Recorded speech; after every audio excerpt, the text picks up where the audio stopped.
তাহলে আমরা এবার শিখবো বাইনারি যোগ। তাহলে বাইনারি যোগ শিখতে গেলে আমাদের যে জিনিসটা জানতে হবে, বাইনারি যোগ।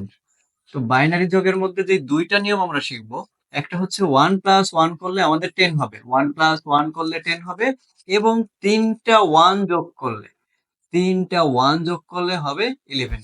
এই যে নিয়মটা, এই নিয়ম দুইটা যদি আমরা ভালো মতো শিখতে পারি, তাহলে আমাদের যত প্রকার বাইনারি যোগ আছে আমরা ইজিলি সলভ করতে পারবো।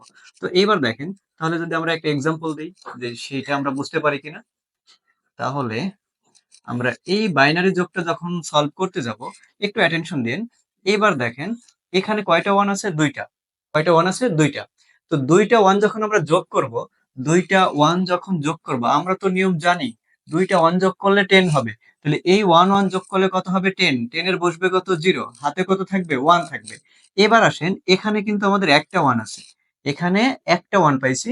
তো এবার হাতের ওয়ানটাকে যদি এখানে নিয়ে আসি, তাহলে আমরা আলটিমেটলি এখানে ওয়ান পাবো দুইটা। ওয়ান পাবো দুইটা।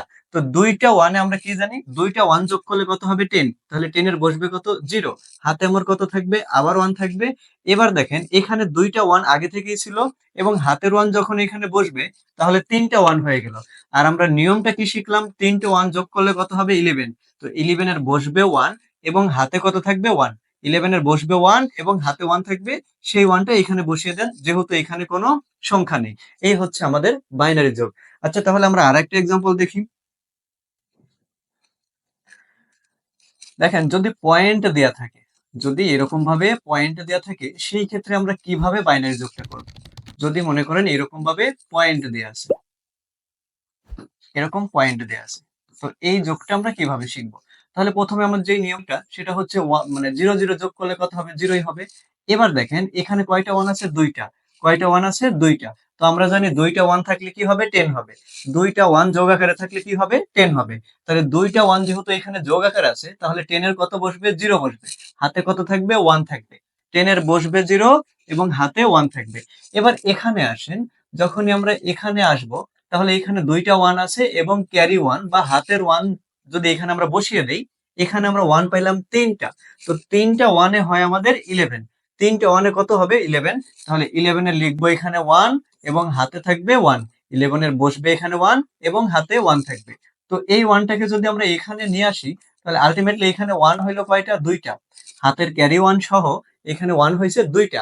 তো দুইটা ওয়ানে আমরা নিয়ম কি জানি? দুইটা ওয়ানে বসবে 0 এবং হাতে থাকবে ওয়ান। দুইটা ওয়ানে বসবে 0 এবং হাতে থাকবে ওয়ান। তো এবার দেখেন, এখানে কয়টা ওয়ান আছে? একটা, এবং ক্যারি কিন্তু আরেকটা ওয়ান আছে। তো ক্যারি ওয়ান এবং এখানকার ওয়ান সহ দুইটা ওয়ান হয়ে গেছে। আর আমরা জানি দুইটা ওয়ানে বসবে 0 এবং হাতে থাকবে ওয়ান, যেহেতু এই পাশে কোনো সংখ্যা নেই, তাহলে আমাদের এই ওয়ানটা বসে পড়লো। এবার দেখেন, আমরা কিন্তু এখানে দুইটা সংখ্যা পরে পয়েন্ট দিছিলাম, এই যে এখানে একটা পয়েন্ট, এখানে একটা পয়েন্ট। তাহলে আলটিমেটলি আমাদের পয়েন্টটা কি করতে হবে? এখানেই দিতে হবে। এটাই হচ্ছে আমাদের বাইনারি যোগ। এটাই আমাদের বাইনারি যোগ। তো দেখেন, আমরা যদি দুইটা নিয়ম এখান থেকে শিখতে পারি, নাম্বার ওয়ান হচ্ছে দুইটা ওয়ান যোগ করলে 10 হবে এবং 10 এর বসবে 0, হাতে থাকবে ওয়ান।